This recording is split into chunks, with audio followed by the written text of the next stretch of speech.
अस्सलाम वालेकुम दोस्तों। उम्मीद है आप सब खैरियत से होंगे। अल्लाह पाक आपको अपनी हिफ्ज़ो अमान में रखे। क्या आप जानते हैं कुरान ने साइंस को 1400 साल पहले कैसे चैलेंज किया?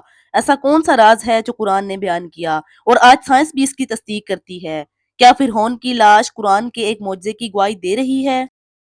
कुरान ने कायनात की तख्लीक के बारे में ऐसी बात कही जो आज बिग बैंग थ्योरी से साबित हो रही है। जमीन को हिलने से रोकने वाले पहाड़ों का राज कुरान ने कैसे बताया? 1400 साल पहले का एक नुतफा से इंसान बनने का तफसीली जिक्र जो आज जदीद साइंस को हैरान कर देता है। क्या आप जानते हैं कि दो समंदर आपस में मिलते हैं लेकिन कभी एक दूसरे में शामिल नहीं होते? कुरान ने ये कैसे बताया? ऐसी बातें जो नबी सल्लल्लाहु अलैहि वसल्लम के वक्त मुमकिन नहीं थी मगर कुरान में लिखी गईं। क्या आप यकीन करेंगे कि कुरान ने फिरौन की लाश के महफूज रहने की पेशेन गोई की थी? कुरान एक कुरान की एक आयत जो आपका ईमान ताज़ा कर देगी। ये कुरान का ऐसा मौजज़ा है जो दुनिया को हैरान कर रहा है। कुरान और जदीद साइंस का ऐसा ताल्लुक जो आपको चौंका देगा। कुरान पाक को अल्लाह ताला का मुजाती कलाम कहा जाता है जो हर दौर के इंसानों के लिए रहनुमाई का जरिया है। इसके मुज्जात कई पहलुओं से जाहिर होते हैं, चाहे वो इसकी ज़बान हो, इसके मज़ामीन या इसके साइंसी हक़ाइक़। ज़ैल में कुरान के मुज्जाती पहलुओं की तफसील पेश की गई है। अदबी मोजज़ा कुरान पाक की अरबी ज़ुबान और इसका अंदाज़े बयां अपनी मिसाल आप है।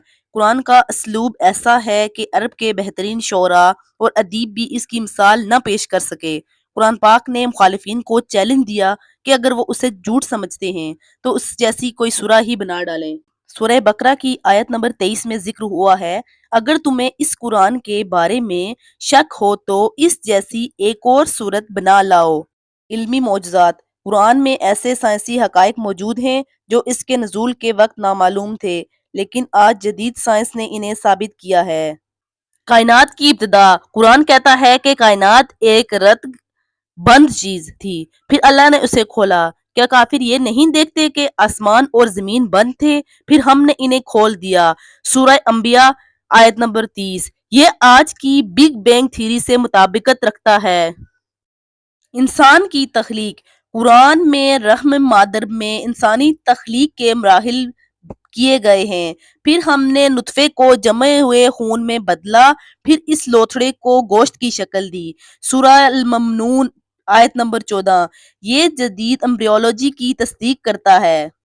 पहाड़ों की हकीकत कुरान कहता है पहाड़ जमीन को थामने के लिए मेहों की तरह हैं और हमने जमीन में पहाड़ों को गाड़ दिया ताकि वो तुम्हें हिला न दे। सूरह निबा आयत नंबर 7। जदीद तहकीक के मुताबिक पहाड़ जमीन की प्लेटों को मुस्तहकम करते हैं। समंदरी साइंस कुरान ने समंदरों के दरमियान एक पर्दा या हद की बात की है। दो समंदर हैं जो आपस में मिलते हैं लेकिन इनके दरमियान पर्दा है कि वो एक दूसरे से तजावुज नहीं करते। सूरह रहमान आयत 19 ता 20। ये हकीकत आज बज़ख के तौर पर जानी जाती है। तारीखी मौजज़ात कुरान ने कई ऐसे तारीखी वाक़यात बयान किए जो इस वक्त नामालूम थे लेकिन बाद में दुरुस्त साबित हुए। फिरौन की लाश का महफूज रहना।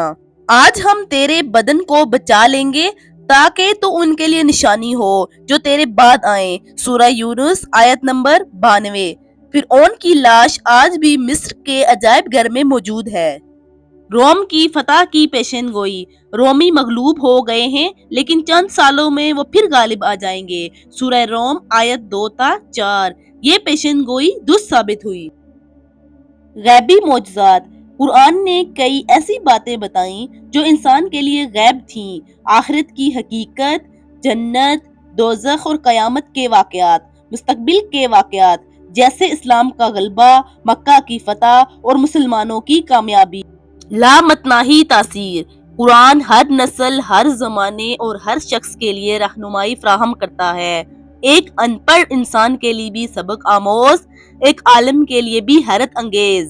गर्ज ये कि कुरान पाक का हर एक पहलू एक मौजज़ा है जो इसके इलाही कलाम होने की गवाही देता है। ये सिर्फ एक मजहबी किताब नहीं बल्कि एक जामिया ज़ाब्ता हयात है जो दुनिया और आखिरत दोनों के लिए कामयाबी का जरिया है। اللہ تعالی ہم سب کو قرآن پاک پڑھنے اور اس پر عمل کرنے کی توفیق عطا فرمائے، آمین۔